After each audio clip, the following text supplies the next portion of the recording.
आज आपके सामने हम एक ऐसे मुद्दे को लेकर आए हैं जिन्होंने भारत की आज़ादी के दरवाज़ा को खोल दिया और वो मुद्दा है चंपारण सत्याग्रह। मित्रों, चंपारण की कहानी, महात्मा गांधी की वाणी और सुनिए डॉक्टर VC झा के जुबानी कि किस प्रकार से चंपारण सत्याग्रह की माहौल बनी। चंपारण की जनता एक ऐसे मजबूत नेतृत्व की तलाश में थे जो उन्हें मिलहे साहब के अत्याचारों से मुक्ति दिला और इसी तलाश के क्रम में बिहार के एक प्रमुख किसान नेता डॉक्टर राजकुमार शुक्ल पहुंचे 1916 ईस्वी के दिसंबर महीना में लखनऊ।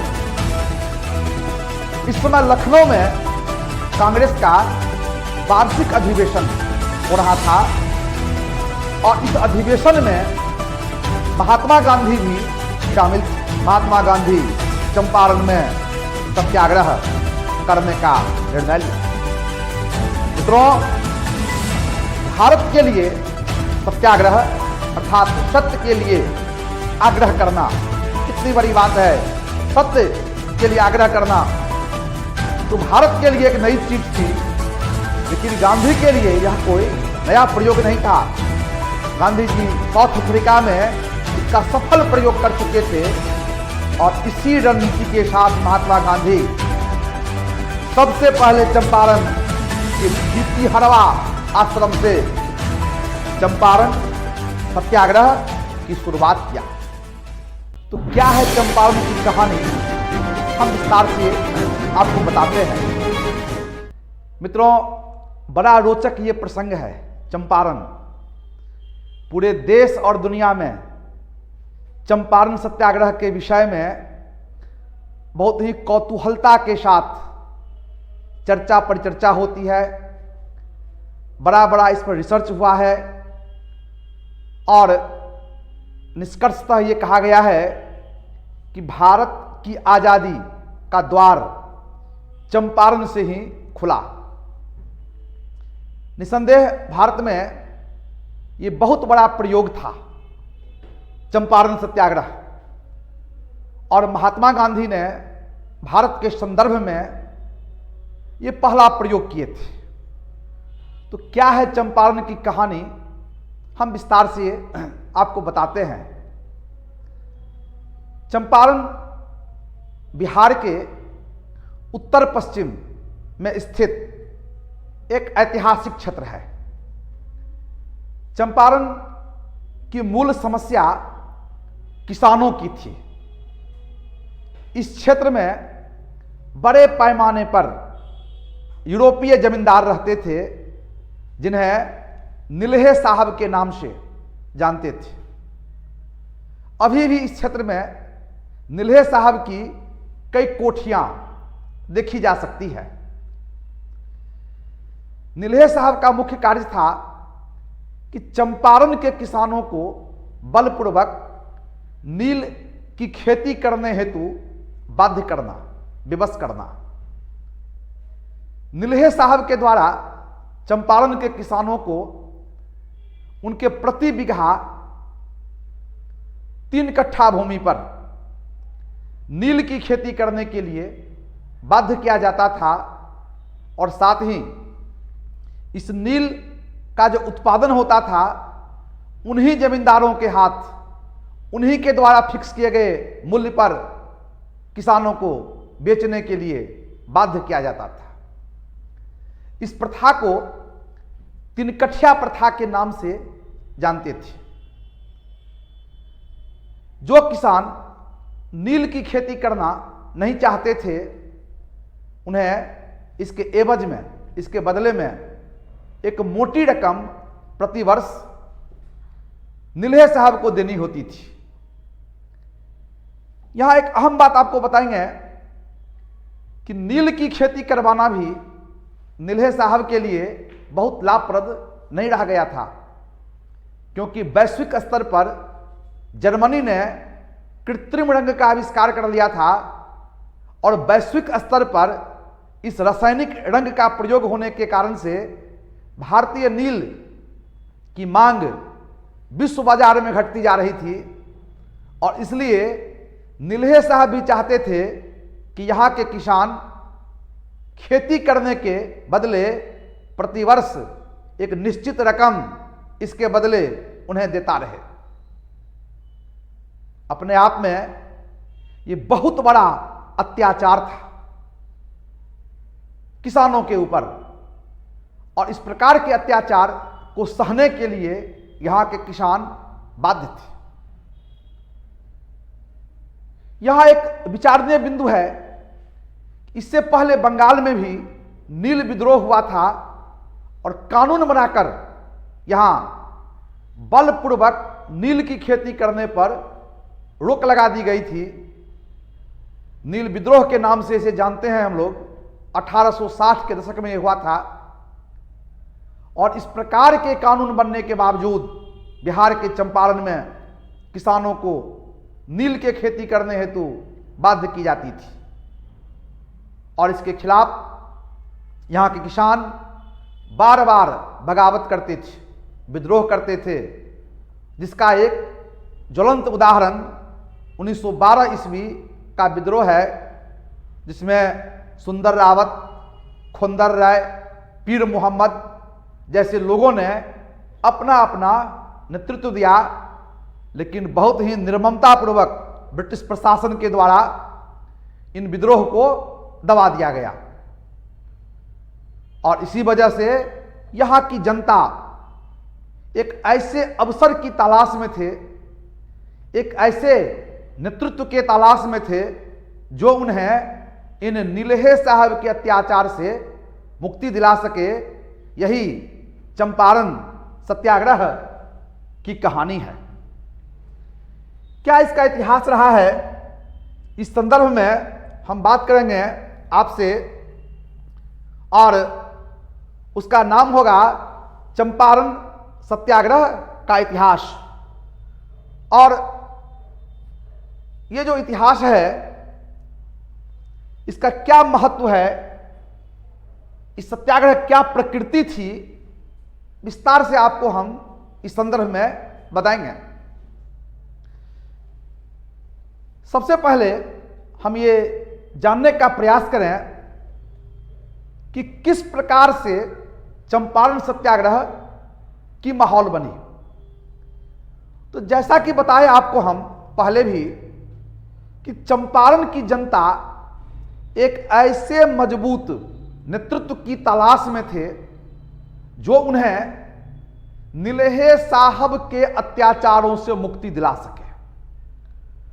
और इसी तलाश के क्रम में बिहार के एक प्रमुख किसान नेता डॉक्टर राजकुमार शुक्ल पहुंचे 1916 ईस्वी के दिसंबर महीना में लखनऊ।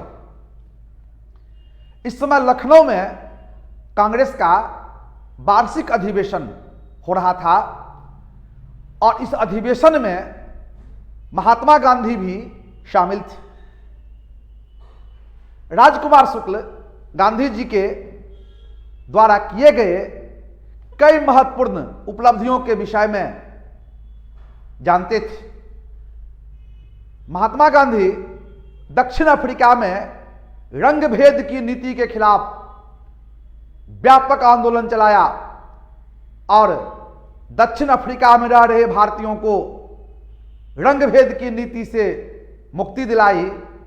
इसके बाद गांधी दक्षिण अफ्रीका से भारत आए थे। तो गांधी जी के इस प्रकार के सत्याग्रह, ऐसी उपलब्धि से राजकुमार शुक्ल परिचित थे।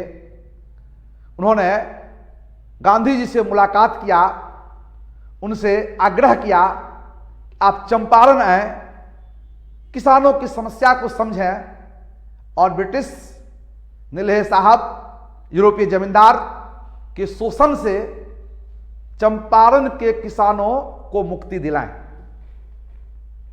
मित्रों, चुनौती को स्वीकार करना यही जीवन की सबसे बड़ी सफलता होती है। जीवन तो अपने आप में संघर्ष है ही। कुछ लोग संघर्ष के बल पर बड़ी बड़ी ख्याति अर्जित करते हैं, जन कल्याणकारी कार्य करते हैं, और कुछ लोग अपने जीवन को यूं ही बिता देते हैं। और उन्हीं संघर्ष करने वाले महान व्यक्तियों में एक महात्मा गांधी हैं। महात्मा गांधी राजकुमार शुक्ल के आग्रह पर चंपारण पहुंचने पर हामी भर दी और अप्रैल 1917 ईस्वी में गांधी जी चंपारण पहुंचे। चंपारण पहुंचकर महात्मा गांधी सबसे पहले यहां के हजारों लोगों से मुलाकात किया। वे गांव-गांव घूमते थे, किसानों से मिलते थे, उनकी समस्या को जानते थे, अपनी डायरी में इसे लिखते थे और फिर रात्रि के समय इस पर आत्मचिंतन करते थे, आत्ममंथन करते थे। और तत्पश्चात क्या यहाँ की समस्या है, इसका समाधान कैसे होगा, गहन विचार विमर्श अपने सहयोगियों के साथ मिलकर करते थे। गांधी जी इस निष्कर्ष पर पहुंचे कि चंपारण के किसानों का शोषण निस्संदेह असहनीय है। उन्होंने ब्रिटिश प्रशासन से बार बार आग्रह किया कि आप नीलहे साहब के शोषण से यहां के सीधे साधे किसानों को मुक्त करें। यह एक अमानुषिक, यह एक अत्याचार की कथा है। लेकिन गांधी जी की बात पर ना तो यहां के प्रशासक और ना ही बिहार के राज्यपाल ध्यान दिया और विवश होकर, बाध्य होकर महात्मा गांधी चंपारण में सत्याग्रह करने का निर्णय लिया। मित्रों, भारत के लिए सत्याग्रह अर्थात सत्य के लिए आग्रह करना कितनी बड़ी बात है। सत्य के लिए आग्रह करना तो भारत के लिए एक नई चीज थी, लेकिन गांधी के लिए यह कोई नया प्रयोग नहीं था। गांधी जी साउथ अफ्रीका में इसका सफल प्रयोग कर चुके थे और इसी रणनीति के साथ महात्मा गांधी सबसे पहले चंपारण के भीतिहरवा आश्रम से चंपारण सत्याग्रह की शुरुआत किया।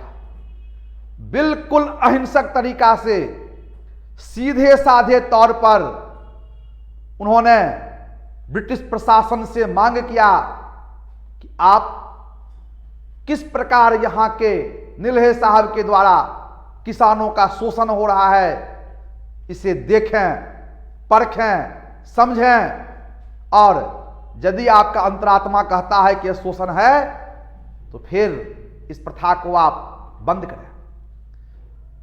गांधी जी हृदय परिवर्तन के माध्यम से किसानों को मुक्ति दिलवाना चाहते थे। गांधी जी का यह सत्याग्रह दिन प्रतिदिन लोकप्रिय होता गया। हजारों की संख्या में लोग इसमें शामिल होते गए। राष्ट्रीय स्तर के कई कद्दावर नेता गांधी के साथ यहां पहुंचे।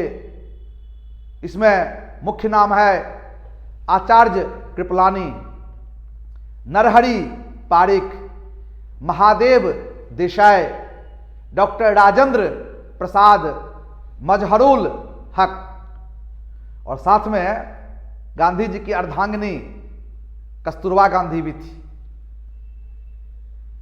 राष्ट्रीय अंतर्राष्ट्रीय स्तर पर पत्र पत्रिकाओं के माध्यम से गांधी जी के इस सत्याग्रह की कहानी छपने लगी और चंपारण में किसानों का शोषण जो यूरोपीय जमींदार करते थे, एक घिनौना अपराध के रूप में हर जगह इसे स्थान मिलने लगा।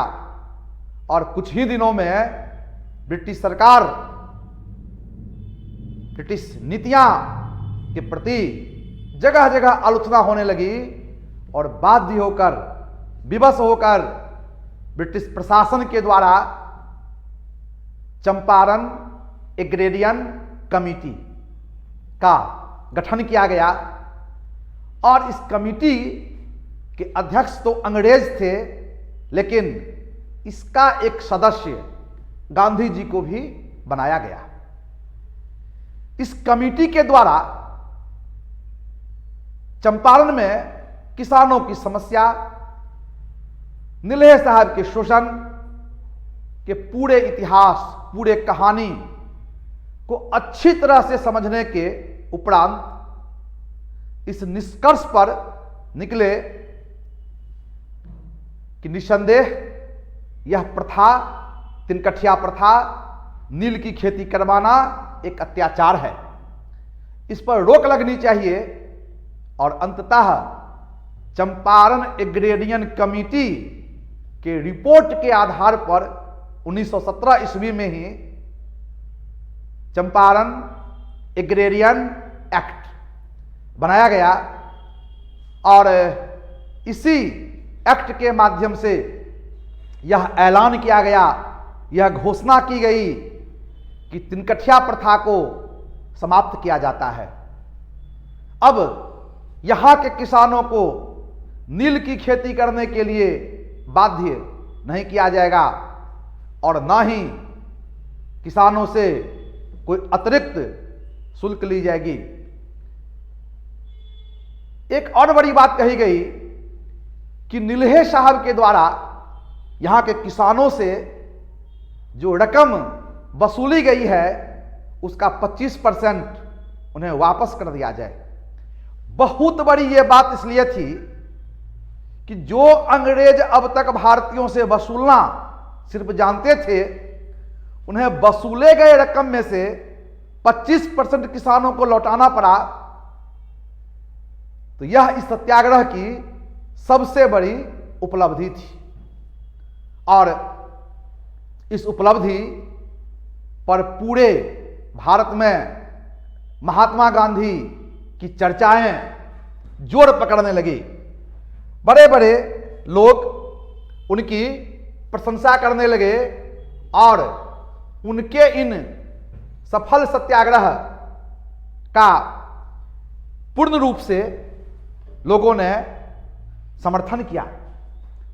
और इसी सिलसिला में हम आपको ये बताएंगे कि महात्मा गांधी इसी सत्याग्रह के दरमियान आखिर महात्मा वो कैसे बने, यानी कि चंपारण सत्याग्रह ने गांधी जी को महात्मा बना दिया। भारत के कुछ ऐसे लोग भी थे कि गांधी जी के सत्याग्रह का विरोध किया, आलोचना किया। इसमें एक नाम NG रंगा है। लेकिन ऐसे लोगों की भी कमी नहीं थी जिन्होंने मुक्त कंठ से गांधी जी के इस सत्याग्रह की तारीफ किया, प्रशंसा किया। यहां तक कहा अगर भारत को अंग्रेजों से कोई आजादी दिलवा सकता है वो महात्मा गांधी हैं। यही नाम दिया महात्मा। और वो महान व्यक्ति थे रविन्द्रनाथ टैगोर। अर्थात रविन्द्रनाथ टैगोर ने चंपारण सत्याग्रह की सफलता पर गांधी जी को महात्मा की उपाधि दिया। अर्थात मोहनदास करमचंद गांधी अब महात्मा के नाम से चर्चित हुए और गांधी जी ने रविन्द्रनाथ टैगोर को गुरुदेव की संज्ञा दिया।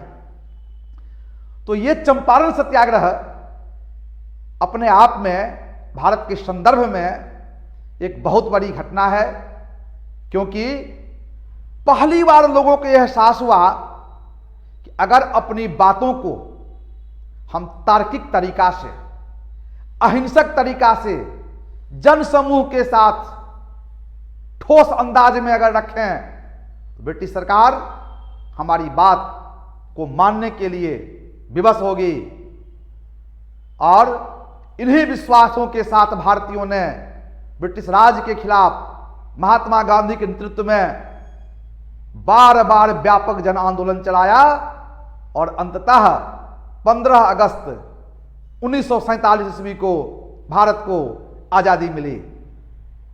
तो अगले वीडियो के माध्यम से हम इसी प्रकार से और भी रोचक तरीका से विभिन्न प्रकार के आंदोलन, महात्मा गांधी की नीतियां, भारत के कार्यक्रम आप तक पहुंचाएंगे, जो आपके लिए काफी लाभप्रद होगा। भारत की इतिहास को भी जानेंगे और इतिहास की कई ऐसी अजूबी कथा, विलुप्त पन्ने जिससे अब तक आप परिचित नहीं हो पाए हैं, हम उस पन्ना से आपको परिचित कराने की चेष्टा करेंगे। नमस्कार, धन्यवाद।